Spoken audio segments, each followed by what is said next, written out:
Hey, it's July, it's summertime. And speaking of summertime, some are more productive than others. Well, Learning Works is an organization that is looking to make summer a special time. They are our nonprofit organization of focus for the month of July 2025 AD. Learning Works is a nonprofit organization that helps youth who are falling behind academically with after school and summer programming to help them to catch up in their academic performance and skills. They are headquartered in Portland, Maine, and work with 20 local schools, 19 different towns, and according to their website, 688 children and youth on average are served annually as well. So it's a good, strong organization that's doing some good work. They've got, I think, a 98% on Charity Navigator, something like that. They're good. They're doing good out there. It's what it looks like. I love after-school programs. I used to work in a clinical mental health after-school program for youth, and so it's something near and dear to my heart as well, and I'm very, very glad and honored to make you aware of them this month of July. As always, if you decide to become a patron of the show and help support the Broken Brain, you'll get not only the bonus materials and things like that, but and the good sense of helping the show to go abroad and share all the things that we can. You will also be giving 50% of your donation if you join in July to Learning Works every single month. For as long as you stay a donor, 50% of your donation every month will go to Learning Works in Portland, Maine. You can go to learningworks.me to learn more about them and to promote and share what they are doing. The Broken Brain.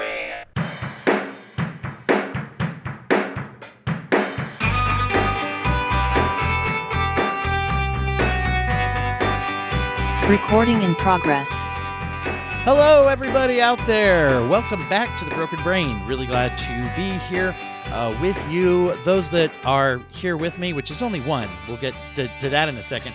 But also everybody out there who is virtually with us by listening while you're out there taking your dog for a walk, washing your dishes, driving your car, or just sitting in a deep meditative state. That's what I call people. That's what I call it when people listen to this as they go to sleep. Anyway, glad to have everybody joining today on the show. And this is Dwight, by the way, your host, as always.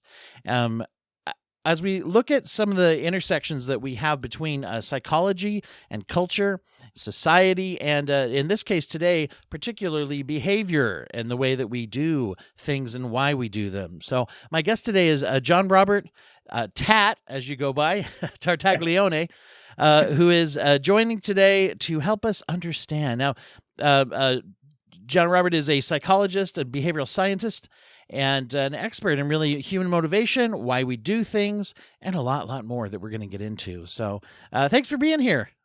Absolutely. It's my pleasure to be here, Dwight. Thanks for having me.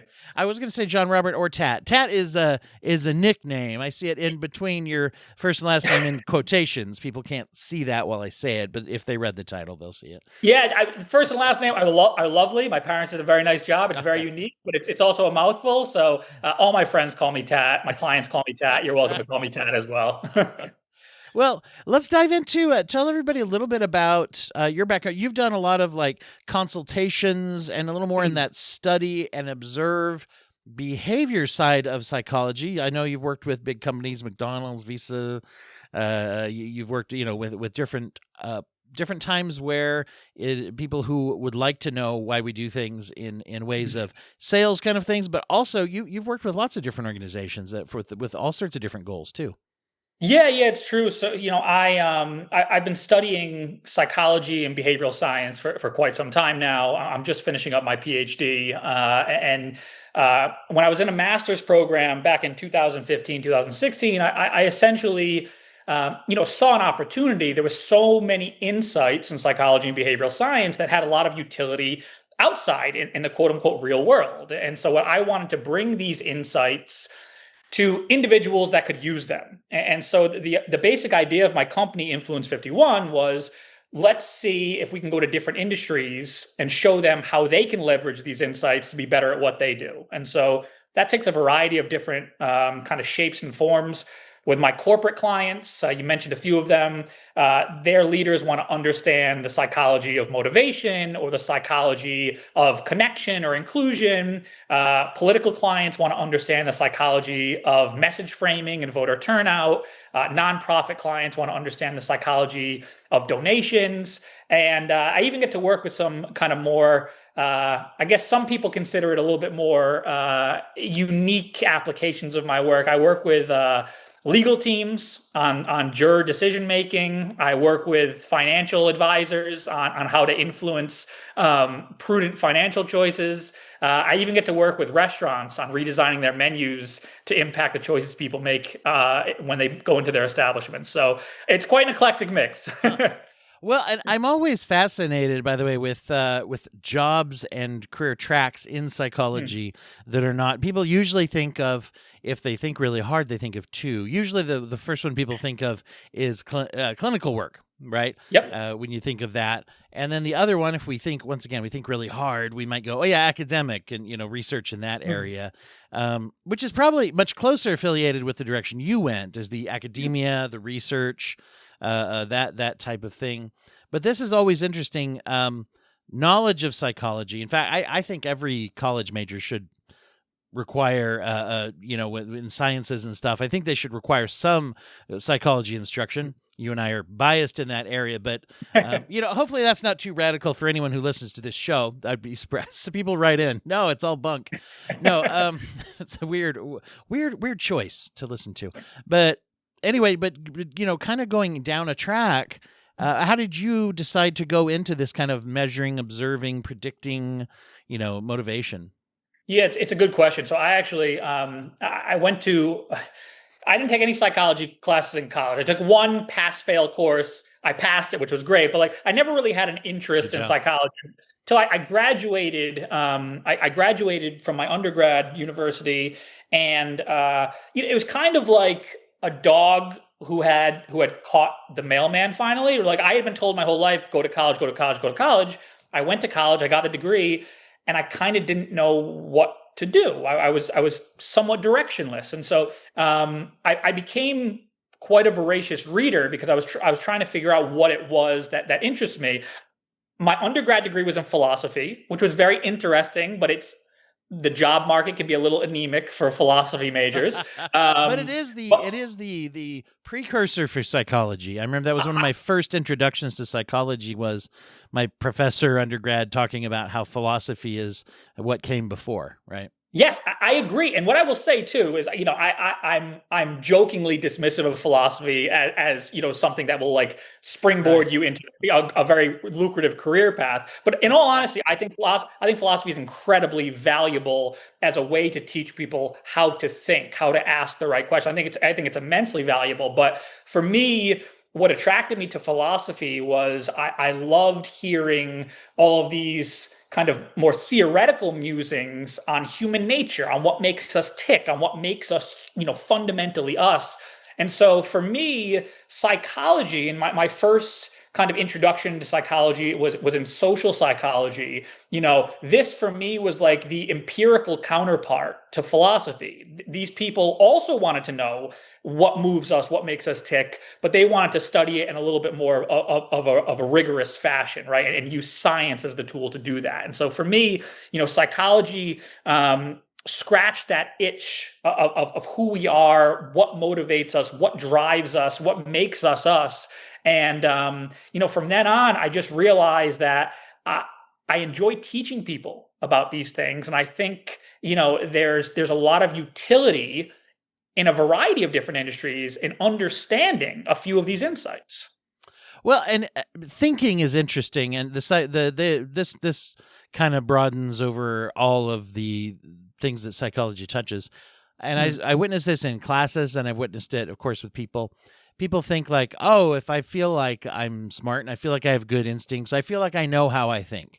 And the interesting thing is, if you don't spend time thinking about thinking, then there are things that we just don't think of. And I remember taking a logic class in college. It was philosophy, right? Basics of logic. And there were a couple people in the class that were like luckily I was one that's like, this is really interesting. And then there are other ones that were like, why are we getting in the weeds of what is a cogent argument? What is a good, how do we arrive at conclusions? How do we blah, blah, blah, blah. They're like, why do I need to know? And it's interesting because if we don't know why we make a decision, we are more apt to make a decision that either isn't in our interest or is a pattern that we get into, good or bad.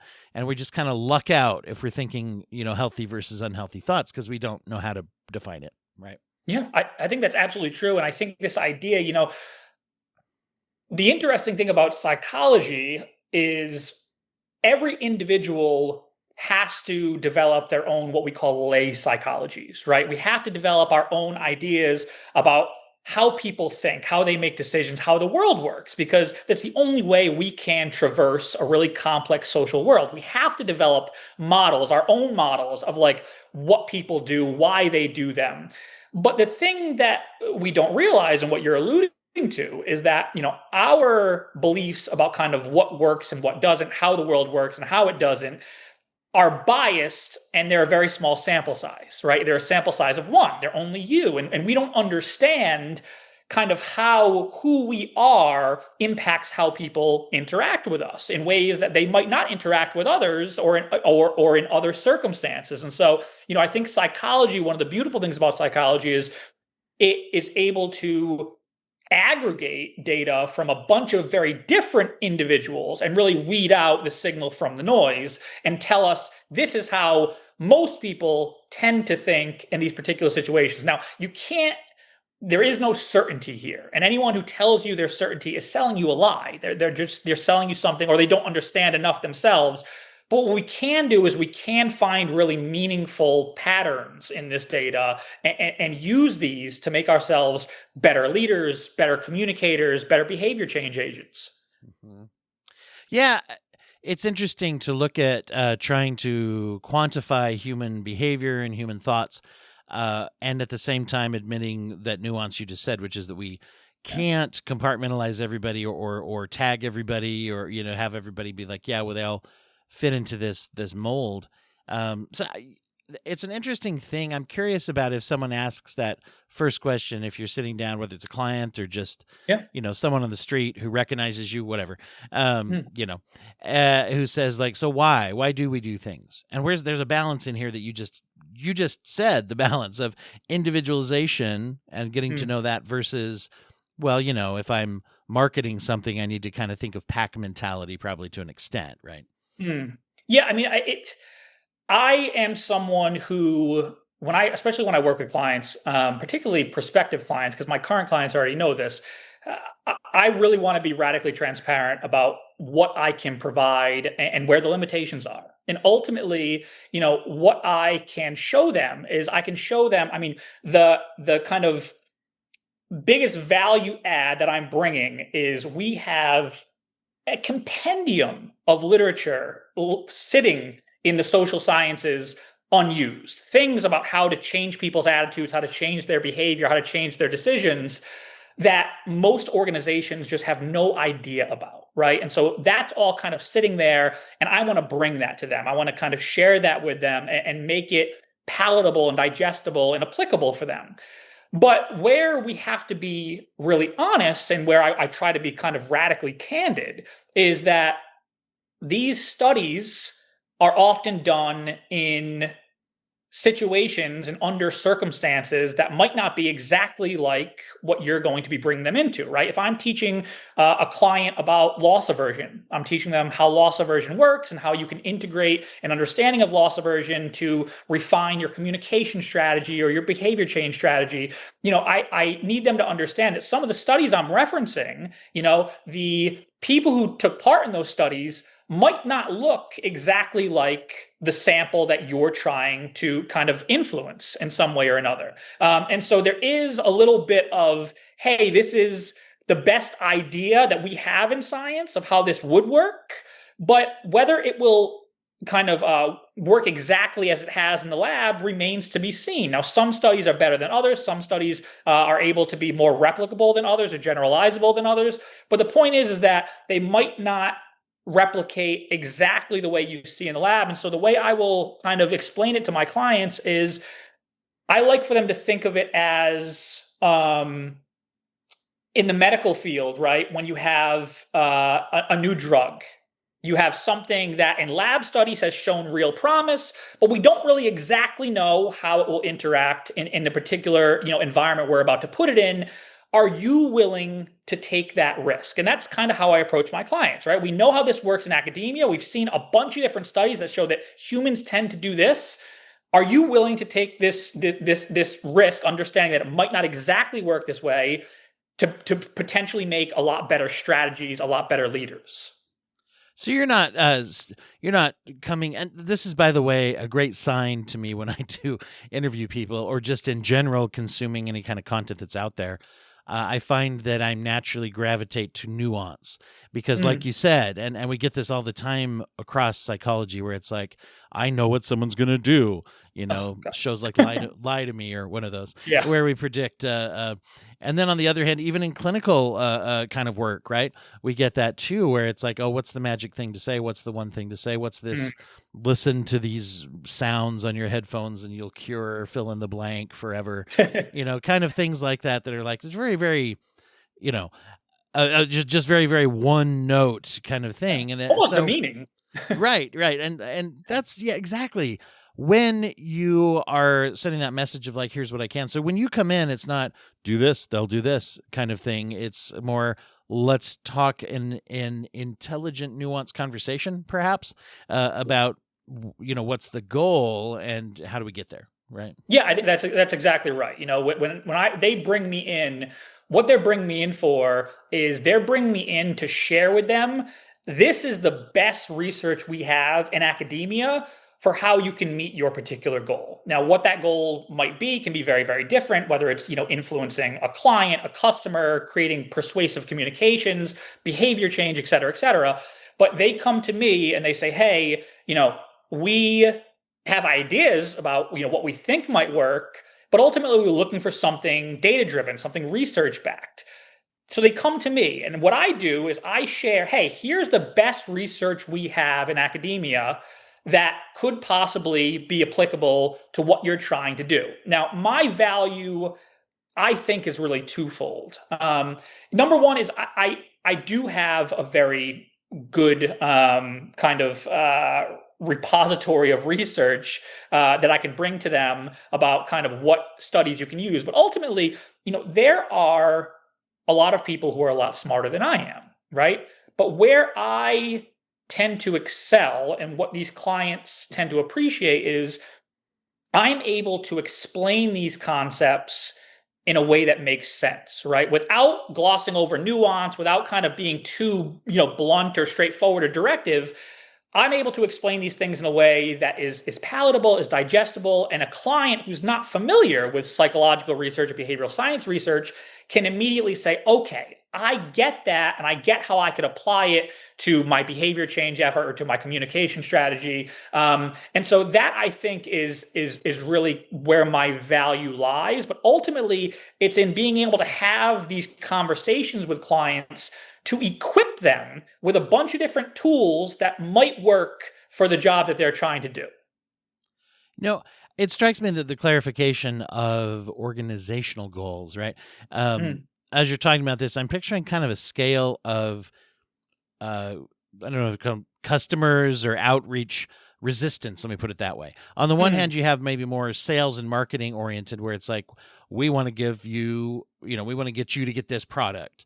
Political, where we want to get you to vote or find out how you're going to vote, I guess, or figure out, how do we target that?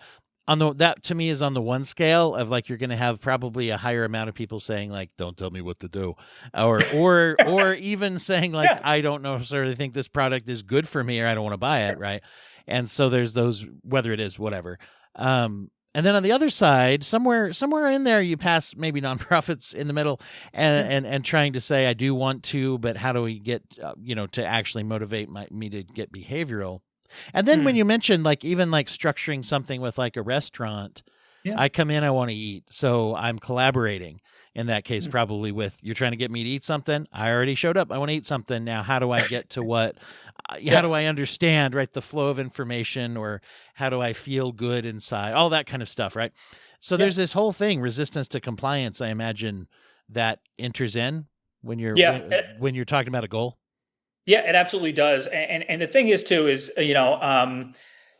there is an important distinction to make here between something like influence and manipulation, right? Yeah, it's And talking about that's a really good point. I wanted to yeah, hear what you yeah, think I about think that. it's it is a question I'll get off to. Clients, not to pat myself too much on the back, but clients will, after they see a keynote or a delivery, they'll come up to me. They'll be fascinated by, what we just spoke about, and they'll be like, "So, like, can you like, hypnotize people, or can you, manipulate them into doing things Yeah. you want?" And like, first of all, the answer is absolutely no to both those things. You're like, I got you to come up here, didn't I?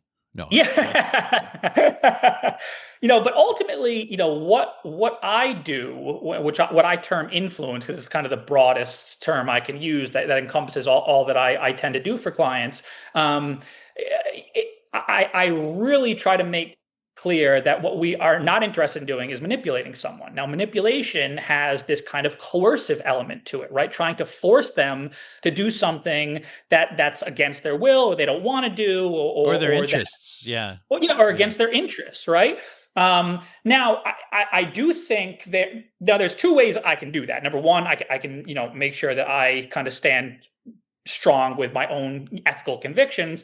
Number two, by virtue of being a one person operation, I get to pick and choose who I want to do business with, right? And so if someone comes up to me and says, "Hey, we want you to do X, Y, and Z," I say, "Hey, I don't feel morally right doing that." I can say no, which is nice for me to keep a clear conscience and be able to work with the type of clients that I feel good working for. But I do think there's a really, when people use the term manipulation, we know manipulation when we see it. It's something that people can kind of feel, but it does get really hard. We jump back into philosophy, right? When you create a philosophical distinction between manipulation and influence, because for me, I don't want to manipulate someone. As a matter of fact, when it comes to manipulation, if there's an idea that we're doing anything against someone's will, I'll back out. It's just not for me. But what I am open to doing, and where I think there's a really important distinction, is I am open to providing individuals with perspectives they might not have considered before, right? And so if you were to take something like a political debate, right, and we're talking about kind of, they're political partisans who hold very strongly to their views. Some of them might say, "Hey, listen, I'm a liberal or I'm a conservative and I don't ever want to change my mind." For me, right, now, if we have a really kind of staunch definition of manipulation, it might be that, okay, you're not allowed to try to change this person's mind because they don't want to have their mind change. And that's fair if you ascribe to that definition. But for me, I think if you hold an ideology that is dear to you and you're willing to defend that ideology, then you should be also willing to at least hear alternative perspectives that might change the way you think about something. To me, that is not manipulation. That is something that you might not want to hear this.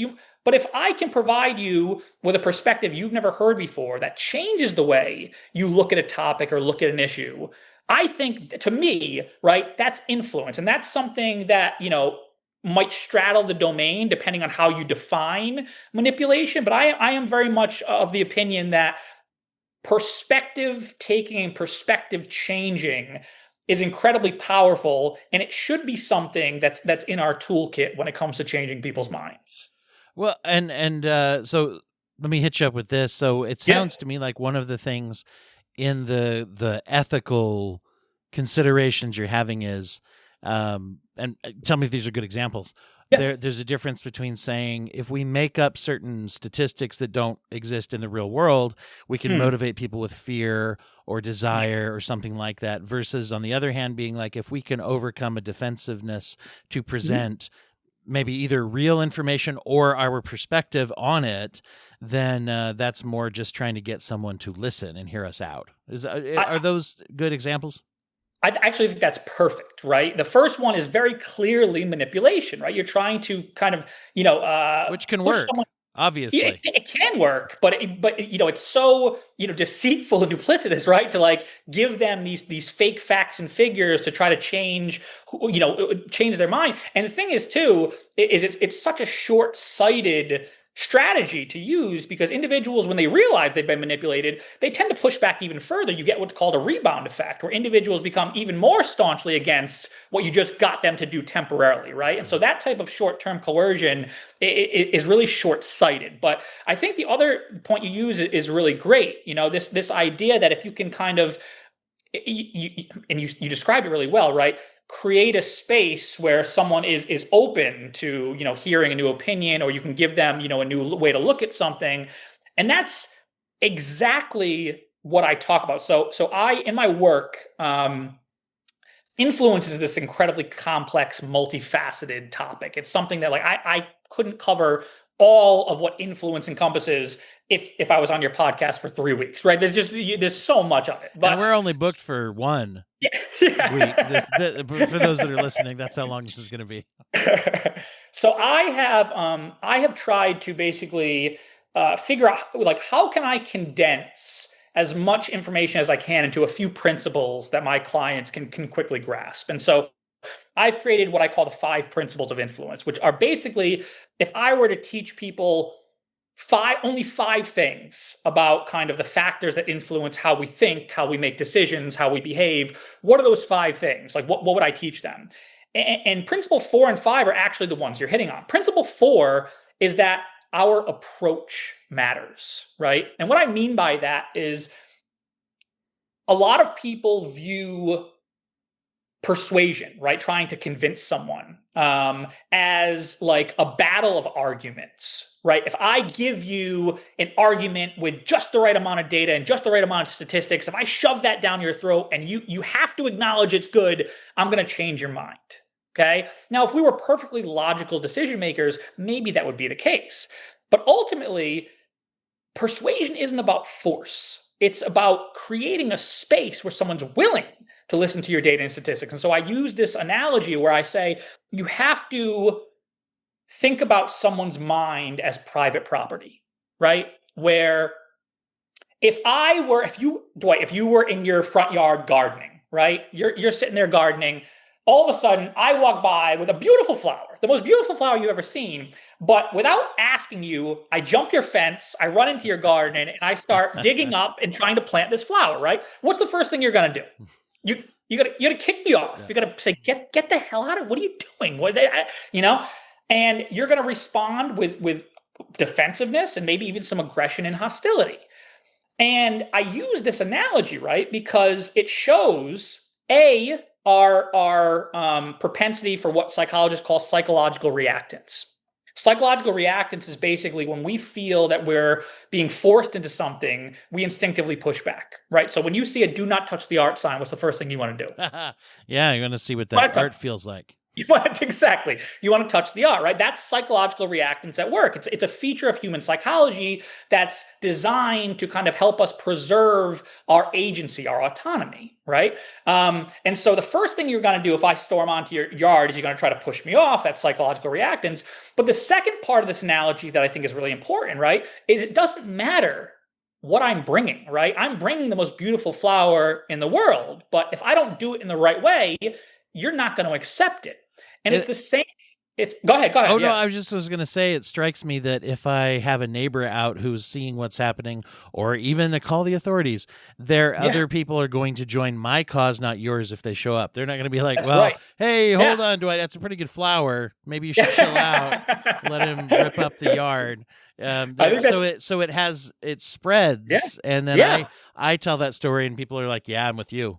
Yeah, absolutely. I think that's spot on. And so the second thing, right, is like, it doesn't matter how good what I'm bringing is if the approach isn't right. And it's the same way with arguments. It doesn't matter how good your argument is if someone isn't ready to hear it, right? And so the first thing is understanding that when it comes to persuasion, it's all about approach. You have to create a situation where someone feels comfortable with you, where they feel there's mutual respect, where they're willing to do this vulnerable thing, which is interrogate what my views are and be willing to potentially do this even more vulnerable thing of considering changing my view, right? So the first thing is approach, but the second thing, and this is where it gets into perspective taking, is there is so much power in the way in which we craft messages, right? Now, again, if we were perfectly logical decision makers, it wouldn't matter, for instance, whether you described a fundraiser, right,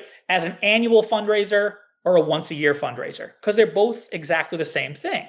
We have research to show that using one of those descriptions versus another will elicit much more donations. Okay. Wow. Which one? We have research. So it's actually once a year because it focuses people on the fact that this is their only time this year, whereas annual gets people thinking, oh, it happened last year, it happened this year, less urgency, Wow. right? So we have research to show that it matters whether you describe something as having a 90% chance of success versus a 10% chance of failure, right? Even though they're the same exact thing. It matters whether you describe something in terms of percentages, 10%, or frequencies, something like 10 out of 100. It's exactly the same thing, but we have these fascinating studies to show that changing the way you frame these things shifts people's perspectives, gets them to see a different side of it, something that's emphasized slightly differently, and it can fundamentally change the way they react to it, the way they respond. It's an interesting thing, and I've seen this particularly. My experience has been with nonprofits, and when you're doing public, awareness and events. I used to be part of it was domestic violence coalition for the county that I live in, and networked a lot with the state and advocacy. And we had a once a year, or maybe annual is better for this. It's an event. Anyway, it was a 5K. Would you call that one annual or once a year? Is that better to be like? I'll have to think about that. But that's a good, because I guess it depends if you like running. But so anyway, we would plan this. There was this 5K that they did, and it was one of the bigger fundraisers for the year and everything. I just remember on one of the years that I was in this committee, a big discussion, and it was when somebody, and I had seen some research here too, and a conference presentation, and some others were really up on this kind of idea of how do we showcase the cause. Now with domestic violence, it's very, very jarring, and there's a lot of information you can, there's recordings, and I think this was the question. There was a video, and there was the capability in the kind of Bowery area in this park. We're waiting for everyone to get to the finish line. There's snacks, there's information, there's pamphlets, and the discussion was, do we set up a video? And I think it included an audio recording of a child who had called 911. There's stuff going in the background. The kid is like young. We're talking, under 10, and saying, I'm so sick of this, and crying, and very, very powerful message. And the question that we're asking is this, in this setting, going to make people go, wow, I want to get involved, or make people go like, I'm going to walk with my kids over. I'm going to go, I got my little kid here, and they're hearing this. And now there was the sort of moral discussion, philosophical discussion of, do we want to sugarcoat this versus the efficacy discussion, which is some people are going to be uncomfortable and we lose them. Which one do we do? So Kat, tell us which one we should have done, and then I'll say if we were right. No, I'm just kidding. But anyway, I'm just curious. Some of your thoughts about that. It's great. It's such an interesting discussion, right? Because the thing is too is this debate that was had during that time is an important debate, because ultimately what you're debating principle on one hand, that we shouldn't sugarcoat this, that people should know and they should be able to handle that, like, this is the world we live in, versus a practical standpoint of like, how will this actually affect people, whether they should or should not, what will they actually do? And I have to say, I am brought in for the practical side of things, right? That's why companies bring me in. They bring me in to talk practicality, to talk what does work, or what's going to have the highest chances of working. But of course, I empathize with the principled stance, because I understand, why they feel that way. But it really is an important consideration from a practicality standpoint. Now, the example, we're talking about charities and nonprofits, so I'll shift into my charity and nonprofit mode a little bit. I have a course where I teach leaders about empathy. So this isn't just exclusive to charities and nonprofits, but I'll get to the charities and nonprofits part in a second. And one of the things I talk about in the course, I talk about the limitations of empathy, right? What kind of, where does empathy, begin and end type thing? Because empathy is this really vulnerable thing. To be empathetic, you have to be willing to like sit in discomfort. And to introduce the limitations of empathy, I will often, if I'm talking to a US audience because they're familiar with it, I will talk about the Sarah McLachlan, our ASPCA commercial, where it starts off in the arms of an angel, right? And anyone who has seen that commercial is unfortunately has to listen to me sing it versus Sarah McLachlan. But I thought she was in the room with you. they have to, they probably have this visceral reaction because this commercial, for those of you who aren't familiar with it, I'll quickly describe, right? It had this very sad Sarah McLachlan song playing in the background, and it was giving these close-ups of these abused animals, right? These Right. animals, There's a lot of jacked up dogs in the commercial that you yes, go, yeah. they're emaciated and they're shaking and they're clearly terrified, right? And the architects of this commercial, they had this idea, and it gets back to the original conversation we were having about like what people think works versus what actually studies show. They had this idea that empathy and willingness to give have like a linear relationship, right? Like the more pain and suffering we can show, the more likely people are going to give to this cause. But it doesn't work like that. And as a matter of fact, you can ask people who are familiar with the commercial, what's the first thing you suddenly want to do when that commercial came on? Because if you're like me, you're trying to figure out a way to shut it off, right? Because it was just so overwhelming. You felt so helpless that you were trying to escape rather than engage. And there's right? a part where I've seen this before. It made me sad. I get it, Skip. Yes, exactly, right? And so there are some really important limitations when it comes to understanding how empathy works. Now, when you talk about, this idea of like donations, we have some really interesting research to show that the valence of emotion that we use in our advertisements, in our communications, plays a really important role. So typically what ends up happening is happy advertisements or happy communications. So things that talk about all the good your cause does, right? They tend to be really good at getting people to sign up, to volunteer, to feel good about kind of being a part of this. Sad messages, sad videos, sad advertisements, whatever they be, they tend to be very good at eliciting donations in the short term, but they fatigue people in the long term. And so what ends up happening with a campaign like this is some people will give to the ASPCA if they haven't shut off the commercial, but they don't want to hear about it for a long time, right? They don't want anything to do with that campaign for a very long time. They recoil, and sometimes they say, I've given, I don't ever want to deal with that again. And so it's striking this fine balance between how do we mix, right, our kind of happy advertisements showing all the good we're doing when we're trying to kind of build our donor base, and how do we very selectively use sadder things and more real things sometimes when we want a spike in donations, when it's critical to get a spike in donations, understanding that people might recoil afterwards for a few weeks or months. That's really interesting. And it's not, as you're saying that, it strikes me that it's not a judgment on people so much, because I know that, take someone who is an animal lover that is more likely to donate, probably. I could also see them going like, but oh my gosh, I could never volunteer because I couldn't take it. Yeah. I mean, I wouldn't be able to. I assume they play that song all the time in the shelters. No, but they walk around humming it. No, but there's going to be that aversion that's maybe just even fear-based. And I mean, that was, we ultimately did decide that while some of those more jarring things were appropriate, we found at like community leadership trainings. We decided that this event, it was better to talk more about and put something up that talked about, say, emotional regulation classes for the community that were offered, right? And things like that are like, here's the things we're doing that save kids' lives and that help preserve families and get people out of good situations and things. Awesome. Yeah. No, but that was kind of, the ultimate. And I will say, there's an element, and I fall into this too. I work in a field that's full of idealistic people, right?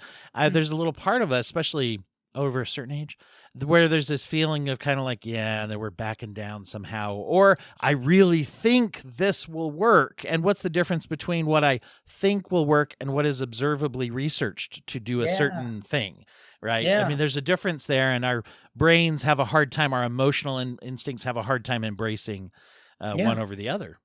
I think you're absolutely right, and what you're talking about right now also reminds me this idea of being a principled person and taking a pragmatic or practical route. A lot of them, they feel like a sellout, right? They feel like I'm abandoning my principles to do something that will more likely work, right? And again, I can empathize with that feeling, but this is the conversation I try to have with my political clients all the time. So I have organizations, political organizations, who come to me, and their goal is usually twofold. One, they want to kind of get people on their side to go out and vote, and two, they want to get people in the middle to kind of agree with their side or side with them on particular issues. One of the things I have to explain to them, right, is the approach you take is very, very different with these two groups. Your passion is contagious. It's your biggest asset when it comes to people who already agree with you, right? When people already see things your way, your passion is electrifying. That's what gets people out to the polls. That's what gets them voting. Yeah, it's the show up factor for those people. Exactly. Yeah. Exactly. But your passion can be a liability when it comes to trying to change someone's mind, And the example I'll give, right, is if you had someone who, had their doubts about your cause, right? And let's say you were engaging them on a social media platform, and they said they had their doubts. You spout back in a very passionate, yeah, but there's this. And all of a sudden, right, by kind of pushing back at them in this very passionate way, right, and almost dismissing their doubts, they're going to get a little defensive. And they're going to say, yeah, but you're not addressing this, you're not addressing this. Before you know it, you've created a situation where you're arguing with them as opposed to giving them time to actually think about what you're saying and reflect. And so there's a concept, which I love, called self-generated persuasion. Right. And you're probably familiar with this, whether you've heard the concept or not, being in your line of work, you're probably familiar with this. But basically, there's this quote by Blaise Pascal, and it says something to the effect of, people are better convinced by reasons that have come into their own minds than by reasons that have been given to them by others, right? And what self-generated persuasion is instead of kind of trying to hit people with all the different reasons for why our side is right, why it's, you instead shift to kind of asking them for why they think we have some good points, right? Give them time to reflect on why, what we're doing is good work, on why they could see defending us, right? Give them some time to ruminate on this. And we have research to show, there's a study that was done where they were trying to get people to increase helping behavior, right? And they had two conditions. The first condition, the researchers sat down and told these people two good reasons why you should help people. The second condition, the researchers just asked the participants to write down two good reasons why you should help people. And afterwards, unbeknownst to the participants, they measured their helping behavior and what they thought was an unrelated activity. And they found that the second group, the self-generated persuasion group, showed a 90% increase in helping behavior over the first group, who was told why they should help others, right? And so giving people the space and the opportunity to reflect why they might think or why they might agree with you, right? You give them an opportunity to convince themselves as opposed to trying to convince them, which passionate people often try to do, which can be polarizing for people. And oftentimes they feel like you had mentioned, bossed around. There's another thing I see when people feel that someone is being condescending, or even in certain, and we see this, I think, a lot in political and things, is arguing by making fun of the other side, right? And once again, if that's the goal, if you go to the Daily Show or something where it is a comedy show, versus actually saying something that is maybe insulting to the person's intelligence as an individual, once again, you can debate philosophically. But if that's the goal, but if the goal is I'd like you to listen to me, I'm going to lose you if I'm like, I'm the expert. Why don't you? And there's in therapy, there's a principle comes from solution focused therapy that I mention this all the time on the program, which is the client is the expert. The most important expert in the room is the person who's the expert of themselves and generates their goals, instead of me saying, great, you should do this. And we see bad results when people have a cookie cutter. Oh, you have a drinking problem, you should go to AA. Nothing, and that's it. Here's what I told you, just do that and you'll be fine. And it's like, no, what about a nuanced conversation that involves whether or not you want to do that, or maybe have already tried it, or maybe need more, or whatever. Right. Yeah. It's very interesting. So there's a respect the individual to whom you are trying to communicate factor, which I'm sure kind of connects with those ethics you were talking about. Yeah, absolutely. And again, I think it's one of those things where you hit the nail on the head when you talk about, what your goal is. I had a conversation with individuals in the DEI community. I am a proponent of DEI. Like I'm very much a supporter. I started my career working for a firm that taught people about unconscious bias, right? So there's a soft spot in my heart, but I'm no longer in the DEI field, but I had a group of DEI practitioners come to me, and they wanted me to basically help them develop communications to convince people, why they should support DEI. And the first question I ask them is, who are you trying to convince? Are you trying to convince individuals who are already supportive of DEI? Or are you trying to convince individuals who are skeptical or resistant? Because these take very different approaches. If you're doing the latter two groups, you need to understand that you need to take a softer approach. You need to acknowledge their concerns and not make them feel belittled, because the moment they feel belittled, it becomes an argument.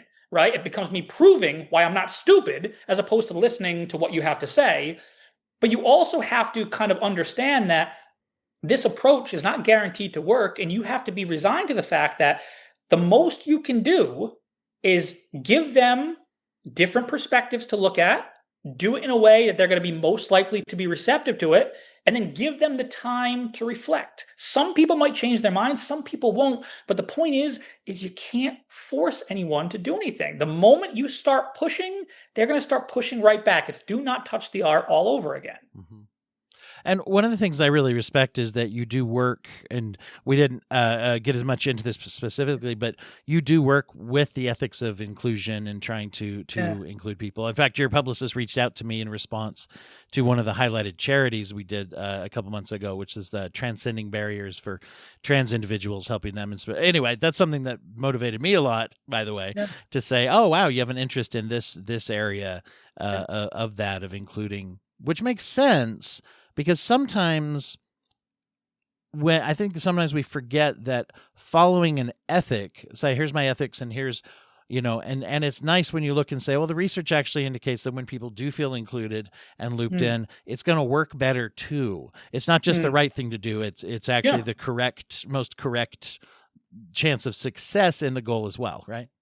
Absolutely. I think clients will bring me in when I do work on inclusion. It's really about helping them understand the psychology of why inclusion matters. Because, so many individuals hear the word inclusion and they think it's just a nice thing to do, right? It's a nice thing to do. But inclusion is something that is deep. The need for inclusion is something that is deeply embedded into our genetic makeup. And I'm not being, hyperbolic when I say that, right? What I mean is that there was a study that was done. I'll give you a really quick example. There was a study that was done back in the early 2000s where they put individuals into an fMRI machine, just a fancy machine that was monitors people's brains, and they had them play a ball tossing game with other people who were in separate rooms, right? So you saw your avatar on the screen. There was a little red ball, and there were two other avatars by people who were controlling them in separate rooms. And all you had to do is toss this ball around with those people for about a minute. Okay, so the game starts, you're tossing this ball around, you're having a good time, as good of a time as you can have with a silly little ball tossing game. But after 30 seconds, something weird happens, right? Because unbeknownst to you, the actual participant, those other two players aren't people at all. They're computer programs, right? And they're designed to, after the first 30 seconds, stop sharing the ball with you completely. Okay. So after 30 seconds of sharing amicably with what you believe are other people, you see them start to pass the ball back and forth and not pass it to you and kind of leave you out. And what they were trying to do is they were trying to see what happens at the level of the brain when we experience social rejection. And what they stumbled upon is one of the most profound findings in the past 3 decades of neuroscience. When they looked at these scans, they found that the area of the brain that lights up when we are socially rejected overlaps significantly with the area of the brain that lights up when we experience physical pain. At the level of the brain, there is an incredible overlap between those two sensations. And it makes sense from an evolutionary perspective, because ultimately what happened in our evolutionary past, right? We were in environments where we could not survive on our own. You could not survive one-on-one against a predator that was bigger and stronger than you. And you could not take down and hunt things like woolly mammoths without a group.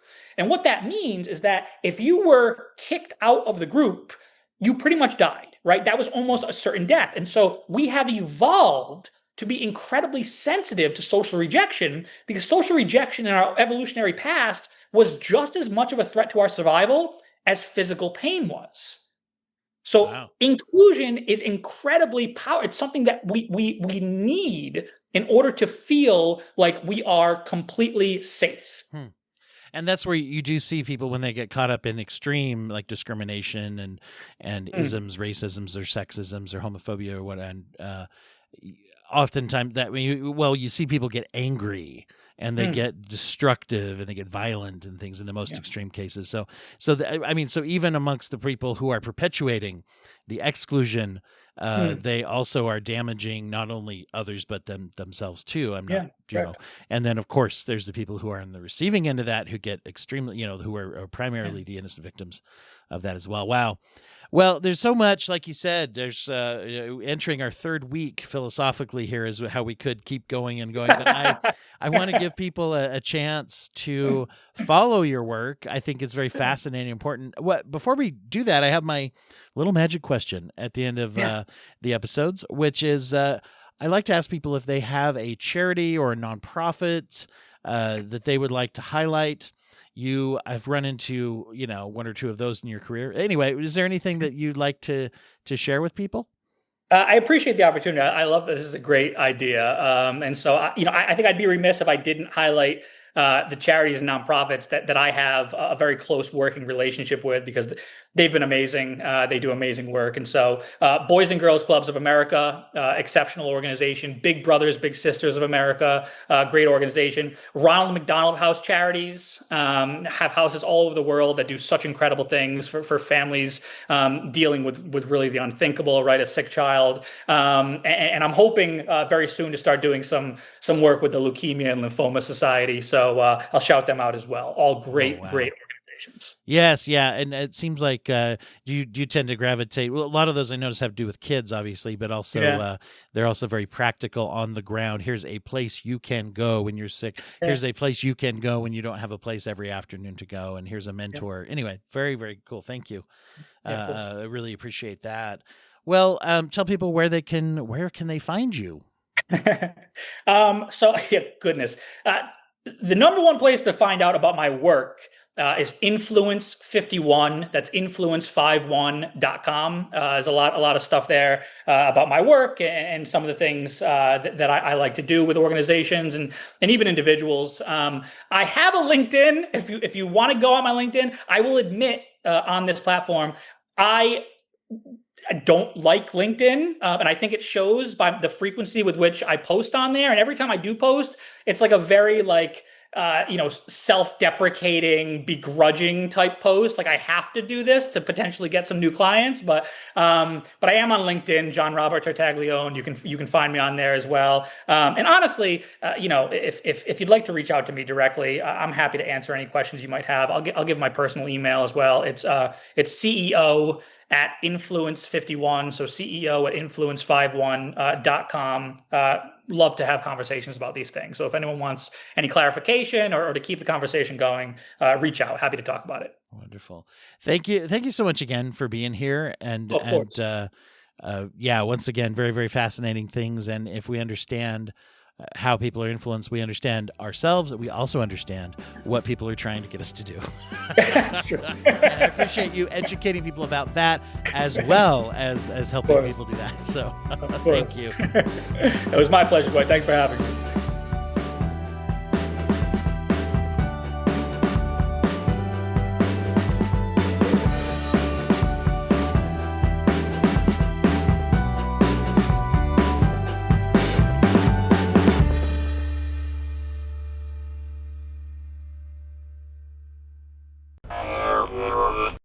Thank you for listening to the Courtemp Arts Podcast Network. To listen to more Courtemp Arts shows, visit courtemparts.com.